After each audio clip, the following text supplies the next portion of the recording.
I've used and abused this for a few weeks now, so it's time to review it. In a nutshell, it's basically a bunch of revamped stat blocks for a ton of classic monsters, and I think it's a really cool tool for Dungeon Masters. It has over 500 stat blocks, and they've rebalanced all of the monsters from the 2014 manual just to fix those complaints about them not being used optimally, and the result is that these monsters, they are hitting harder than ever before. Like with the other core rulebooks, it's packed with some nice new artwork, and some of it features fresh designs for creatures, plus the layout, I find, has gotten a major upgrade. It's way easier to use in the moment at the table. With how the creature stat blocks, they've kind of evolved over the last decade of 5th edition, it does throw some really cool challenges at D&D players, sort of like no matter what level your character is. The only gripe I've got though is that setting specific lore isn't really there anymore. So while it looks great, it feels great, it plays well, it is missing that sort of like rich storytelling. Overall though, it is a solid addition. So while the creatures themselves are still the same at their core, their attacks hit harder now, or they do have different damage types,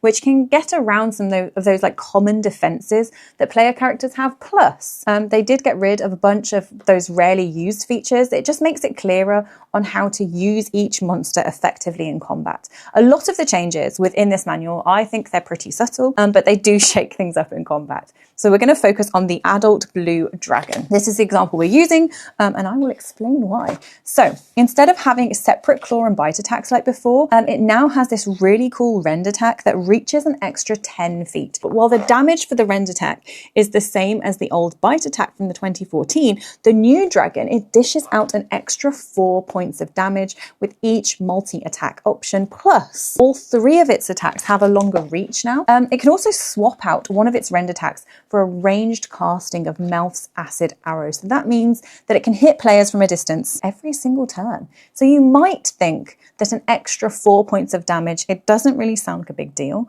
But with the longer reach and those ranged options, the adult blue dragon, it can really put a squeeze on more players during its turn. And this is just like one cool example of how they've taken a classic monster and given it some fun tweaks to make it more effective, all while keeping its core essence intact. It's kind of like giving like an old favorite a fresh makeover. Another cool tweak is that most monster abilities and attacks, they now only need 1 d20 roll instead of 2. In 5th edition, a lot of monsters had attacks that required them to make a successful attack roll, and then you needed the target to fail a saving throw to really hit hard. But the new manual, it has ditched that system. So it's either a successful attack roll or a failed saving throw, and it's as simple as that. So while it might not sound like a huge change, it actually cuts the number of rolls in half during a turn.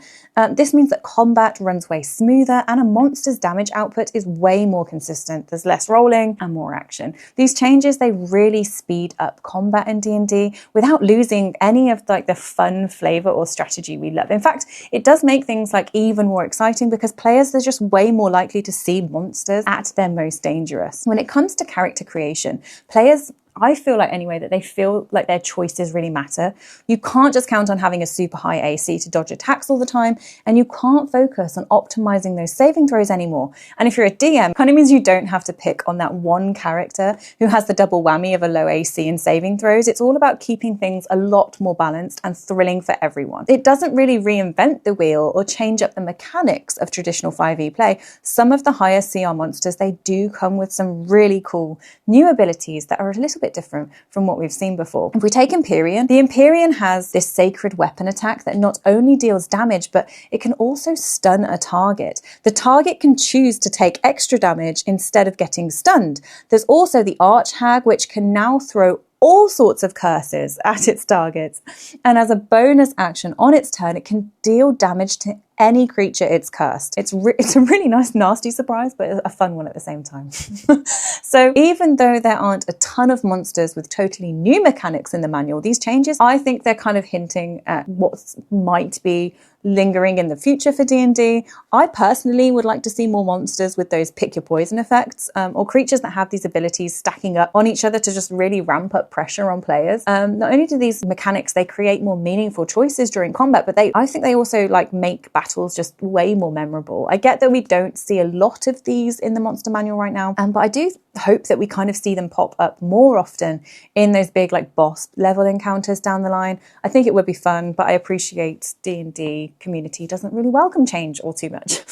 As I mentioned before, the only kind of downside I found is that it does cut back on the lore compared to the last one. A lot of the monster entries have descriptions that are kind of like half the length that we had in the previous manual. I get that not every campaign sticks to the official D&D lore, but kind of losing so much flavour, it just takes away from its ability to spark new campaigns or adventures. And it's the lore that kind of helps fuel our imaginations. So I do miss that aspect. Despite that though, it is an absolute must-have, I think, for a DM diving into Dungeons and Dragons with the revised 5th edition. It's kind of like having, just like the Dungeon Master's Guide, it delivers on its promise just to make running the game easier while providing some real challenges for players. Overall, it's a nice, easy to follow, a lot more straightforward edition, just needs a little bit of lore spice whacked in at the same time.